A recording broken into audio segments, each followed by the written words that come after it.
أعوذ بالله من الشيطان الرجيم.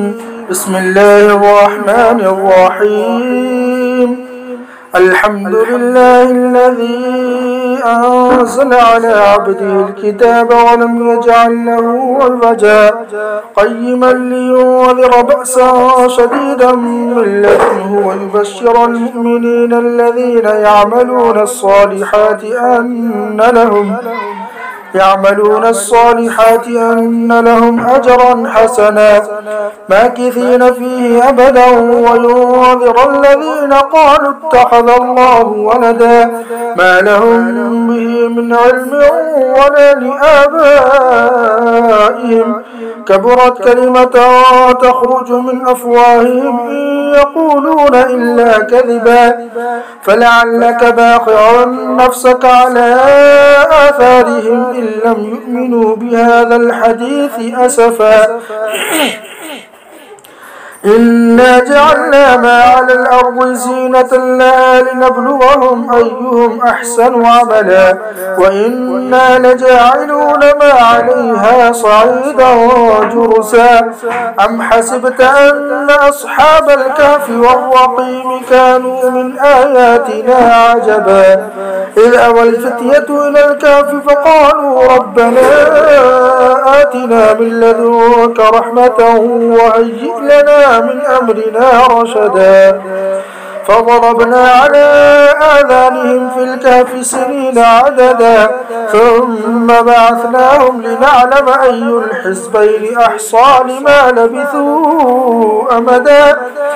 نحن نقص عليك نبأهم بالحق إنهم فتية آمنوا بربهم وزدناهم هدى وربطنا على قلوبهم إذ قاموا فقالوا ربنا رب السماوات والأرض لن ندعو من دونه إلها لقد قلنا إذا شططا هؤلاء قوم اتخذوا من دونه آلهة لولا يأتون عليهم بسلطان بين فمن أظلم ممن افترى على الله كذبا وإذ اعتزلتموهم وما يعبدون إلا الله فأووا إلى الكهف ينشر لكم ربكم من رحمته ويهيئ لكم من أمركم مرفقا وترى الشمس إذا طلعت تزاور عن كهفهم ذات اليمين وإذا غربت تقرضهم ذات الشمال وهم في فجوة منه ذلك من آيات الله من يهد الله فهو المهتد ومن يضلل فلن تجد له وليا مرشدا وتحسبهم أيقاظا وهم رقود ونقلبهم ذات اليمين وذات الشمال وكلبهم باسط ذراعيه بالوصيد لو اطلعت عليهم لوليت منهم فرارا ولملئت منهم رعبا وكذلك بعثناهم ليتساءلوا بينهم قال قائل منهم كم لبثتم قالوا لبثنا يوما أو بعض يوم قالوا ربكم أعلم بما لبثتم فبعثوا أحدكم بورقكم هذه إلى المدينة فلينظر أيها أزكى طعاما وفليأتكم برزق منه وليتلطف ولا يشعرن بكم أحدا إنهم إن يظهروا عليكم يرجموكم أو يعيدوكم في ملتهم ولن تفلحوا إذا أبدا وكذلك أعثرنا عليهم ليعلموا أن وعد الله حق وأن الساعة لا ريب فيها إذ يتنازعون بينهم أمرهم فقالوا ابنوا عليهم بنيانا ربهم أعلم بهم قال الذين غلبوا على أمرهم لنتخذن عليهم مسجدا سيقول سيقولون ثلاثة رابعهم كلبهم ويقولون خمسة سادسهم كلبهم رجما بالغيب ويقولون سبعة وثامنهم كلبهم قل ربي أعلم بعدتهم ما يعلمهم إلا قليل فلا تمار فيهم إلا مراء ظاهرا ولا تستفت فيهم منهم أحدا ولا تقولن لشيء إني فاعل ذلك غدا إلا أن يشاء الله واذكر ربك إذا نسيت وقل عسى أن يهديني ربي لأقرب من هذا رشدا ولبثوا في كهفهم 300 سنين وازدادوا 9 قل الله أعلم بما لبثوا له غيب السماوات والأرض أبصر به وأسمع ما لهم من دونه من ولي ولا يشرك في حكمه أحدا واتل ما أوحي إليك من كتاب ربك لا مبدل لكلماته ولن تجد من دونه ملتحدا واصبر نفسك مع الذين يدعون ربهم بالغداة والعشي يريدون وجهه ولا تعد عيناك عنهم تريد زينة الحياة الدنيا ولا تطع من أغفلنا قلبه عن ذكرنا واتبع هواه وكان أمره فرطا وقل الحق من ربكم فمن شاء فليؤمن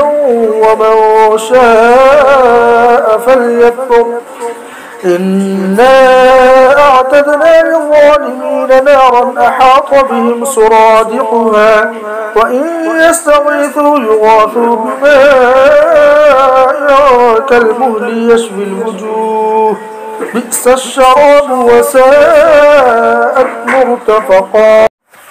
إن الذين آمنوا وعملوا الصالحات إنا لا نضيع أجر من أحسن عملا أولئك لهم جنات عدن تجري من تحتهم الأنهار يحلون فيها من أساور من ذهب ويلبسون ثيابا خضرا من سندس واستبرق متكئين فيها على الأرائك نعم الثواب وحسنت مرتفقا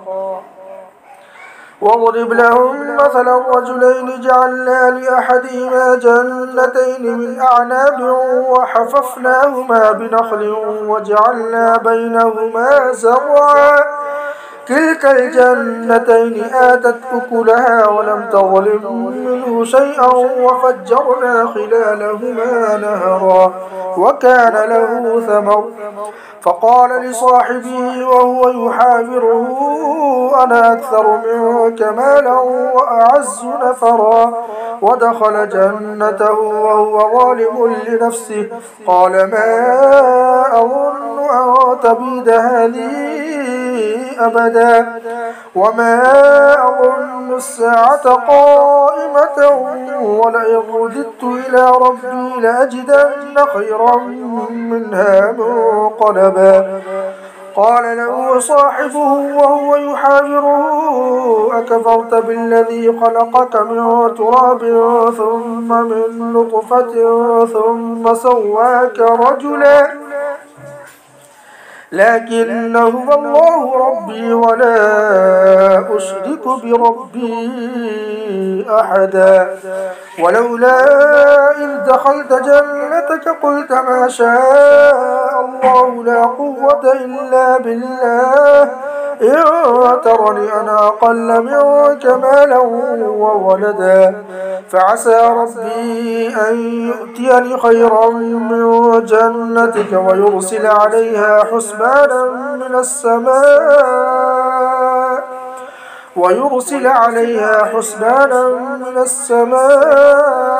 فتصبح صعيدا زلقا أو يصبح ماؤها غورا فلن تستطيع له طلبا وأحيط بثمره فيصبح يقلب كفيه على ما أنفق فيها وهي خاوية على عروشها ويقول يا ليتني لم أشرك بربي أحدا ولم تكن له فئة ينصرونه من دون الله وما كان منتصرا هنالك الولاية لله الحق هو خير ثوابا وخير عقبا واضرب لهم مثل الحياة الدنيا كماء أنزلناه من السماء فاختلط به نبات الأرض فأصبح هشيما تذروه الرياح وكان الله على كل شيء مقتدرا المال والبنون زينة الحياة الدنيا والباقيات الصالحات خير عند ربك ثوابا وخير أملا ويوم نسير الجبال وترى الأرض بارزة وحشرناهم فلم نغادر منهم أحدا وعرضوا على ربك صفا لقد جئتمونا كما خلقناكم أول مرة بل زعمتم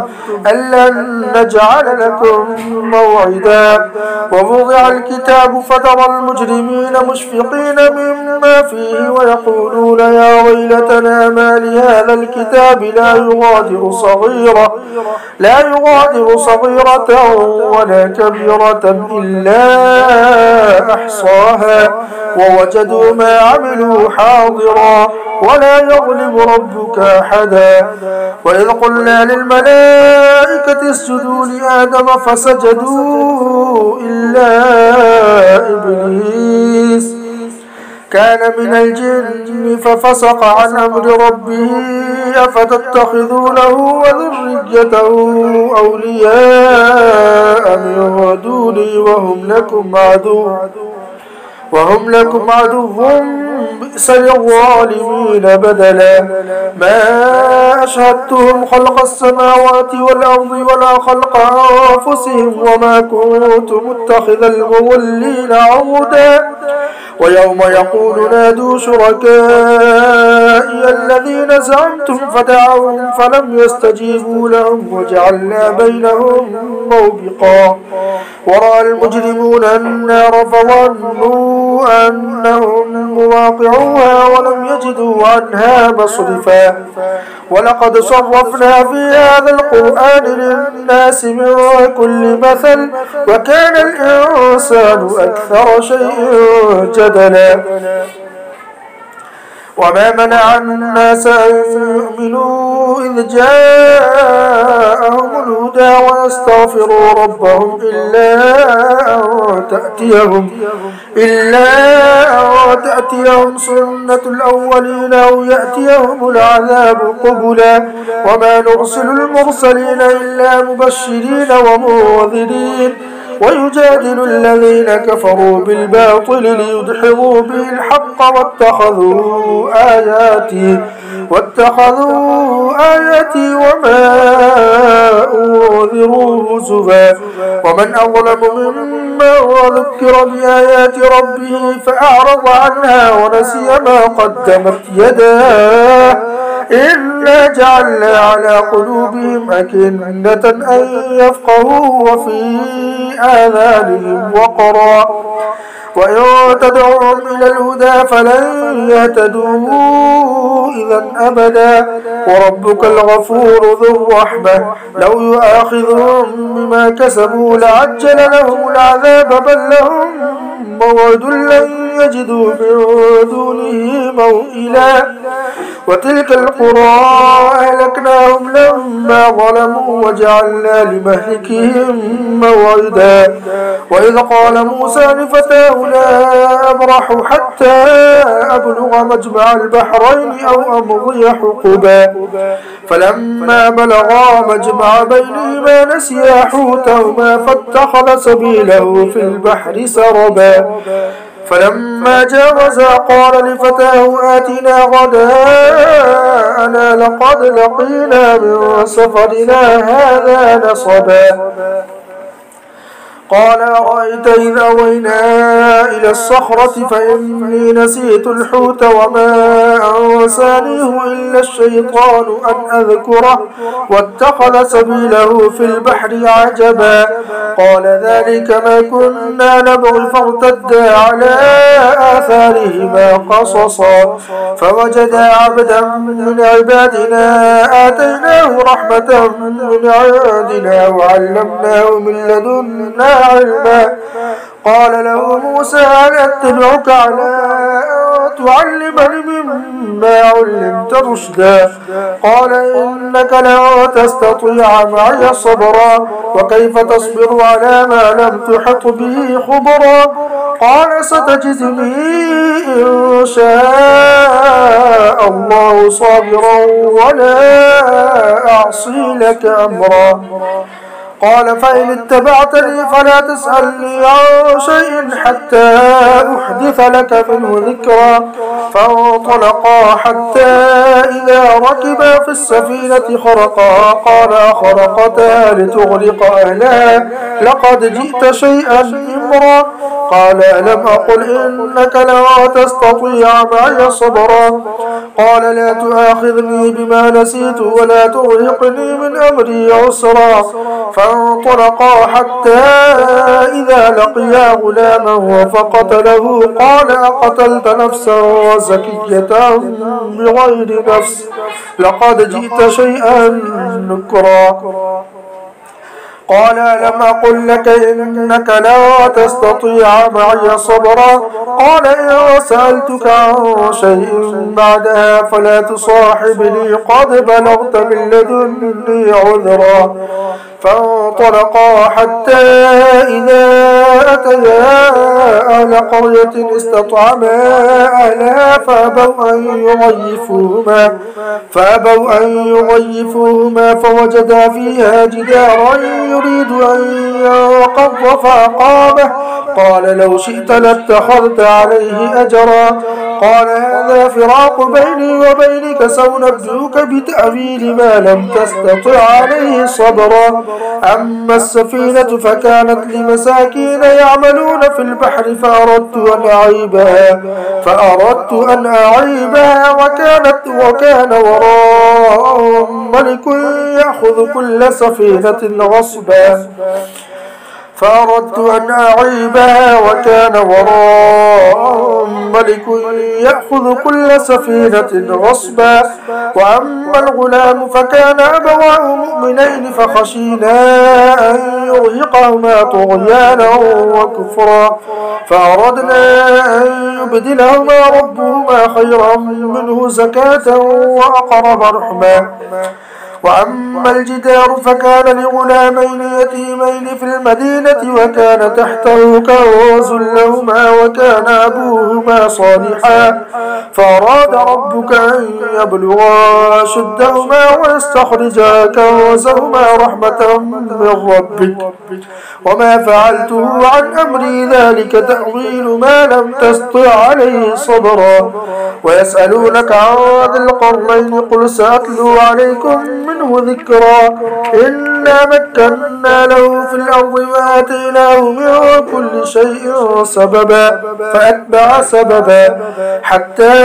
إذا بلغ مغرب الشمس وجدها تغرب في عين حمئة ووجد عندها قوما قلنا يا ذا القرنين إما أن تعذب وإما أن تتخذ فيهم حسنا. قال أما من ظلم فسوف نعذبه ثم يرد إلى ربه فيعذبه عذابا نكرا وأما من آمن وعمل صالحا فله جزاء الحسنى وسنقول له من أمرنا يسرا ثم أتبع سببا حتى إذا بلغ مطلع الشمس وجدها تطلع على قوم لم نجعل لهم من دونها سترا كذلك وقد أحطنا بما لديه خبرا ثم أتبع سببا حتى إذا بلغ بين السدين وجد من دونهما قوما لا يكادون يفقهون قولا قالوا يا ذا القرنين إن يأجوج ومأجوج مفسدون في الأرض فهل نجعل لك خرجا على أن تجعل بيننا وبينهم سدا قال ما مكنني فيه ربي خير فأعينوني بقوة أجعل بينكم وبينهم ردما آتوني زبر الحديد حتى إذا ساوى بين الصدفين قال انفخوا حتى إذا جعله نارا قال آتوني أفرغ عليه قطرا فما استطاعوا أن يظهروه وما استطاعوا له نقبا قال هذا رحمة من ربي فإذا جاء وعد ربي جعله دكا وكان وعد ربي حقا وتركنا بعضهم يومئذ يموج في بعض ونفخ في الصور فجمعناهم جمعا وعرضنا جهنم يومئذ للكافرين عرضا الذين كانت أعينهم في غطاء عن ذكري وكانوا لا يستطيعون سمعا أفحسب الذين كفروا أن يتخذوا عبادي من دوني أولياء إنا أعتدنا جهنم للكافرين نزلا قل هل ننبئكم بالأخسرين أعمالا الذين ضل سعيهم في الحياة الدنيا وهم يحسبون أنهم يحسنون صنعا أولئك الذين كفروا بآيات ربهم ولقائه فحبطت أعمالهم فلا نقيم لهم يوم القيامة وزنا ذلك جزاؤهم جهنم بما كفروا واتخذوا آياتي ورسلي هزوا إن الذين آمنوا وعملوا الصالحات كانت لهم جنات الفردوس نزلا خالدين فيها لا يبغون عنها حولا قل لو كان البحر مدادا لكلمات ربي لنفد البحر قبل أن تنفد كلمات ربي ولو جئنا بمثله مددا قل إنما أنا بشر مثلكم يوحى إلي أنما إلهكم إله واحد فمن كان يرجو لقاء ربه فليعمل عملا صالحا ولا يشرك بعبادة ربه أحدا.